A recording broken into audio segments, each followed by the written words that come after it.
জানো তো বন্ধুরা, এই রেসিপিটা দিয়ে দুপুরে গরম ভাত খেতে এতটাই ভালো লাগে। আর এই রেসিপিটা আমি যতবারই বানাই ততবারই খেতে আমার এত ভালো লাগে, কি বলবো, মানে এক কথায় অসাধারণ। আমার মতো অনেকেই আছো হয়তো যারা এই রেসিপিটা খেতে সত্যিই খুব পছন্দ করো। আর পছন্দের খুব একটা প্রিয় খাবার আজকে তোমাদের সাথে শেয়ার করছি, এঁচোড় চিংড়ি।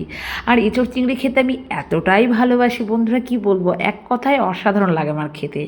দেখতেই পাচ্ছি এখানে এঁচোড়, আলু, টমেটো, পেঁয়াজ একসাথে আমি কেটে নিয়েছি, কেটে ধুয়ে রেডি করে নিয়েছি। আর এদিকে কিছুটা পরিমাণে চিংড়ি মাছটাকে হলুদ লবণ মাখিয়ে রেডি করে নিয়েছি।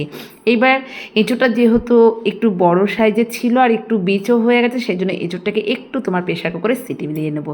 এদিকে মশলা লাগবে আদা, রসুন, গোটা জিরে, গোটা ধনে, কাঁচা লঙ্কা একসাথে পেস্ট করে নেব মিহি। তারপরে কিছুটা পরিমাণে গ্রেভির জন্য পেঁয়াজটা একটু পেস্ট করে নেব। তারপরে তোমার হলুদ, লঙ্কা গুঁড়ো, লবণ আর সামান্য স্বাদের ব্যালেন্সের জন্য চিনি দিয়ে মশলাটাকে আমি একবারে রেডি করে রেখে দিয়েছি। তো এদিকে কড়াইতে সরিষার তেল গরম করে নিয়েছি। গরম করে এবার চিংড়ি মাছগুলোকে দিয়ে ভালো করে ভাজা ভাজা করে নেব।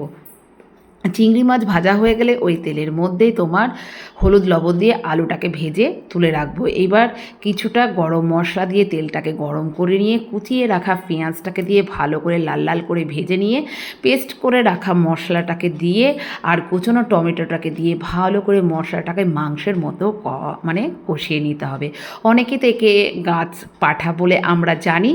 আর এই মানে খাসির মাংস বলো মুরগির মাংসের মতো যত ভালো তুমি এর মশলা কষাবে ততই এঁচোড় খেতে সুস্বাদু হবে। এবার ভেজে রাখা আলুটা দিয়ে ভালো করে কষিয়ে নিয়েছি। কষিয়ে নিয়ে রাখার পরে সেদ্ধ করে রাখা এঁচোড়টা দিয়ে ভালো করে কষিয়ে নেব। এবার এঁচোড় আলু একসাথে ভালো করে কষিয়ে নিয়ে তারপরে ভেজে রাখা চিংড়ি মাছগুলো দিয়ে আবারও ভালো করে কষিয়ে নেব। কারণ এঁচোড় আলু দিয়ে যত ভালো কষানো হবে ততই খেতে সুস্বাদু ও টেস্টি হবে। এইবার আমি এখানে কিন্তু গরম জল অ্যাড করেছি।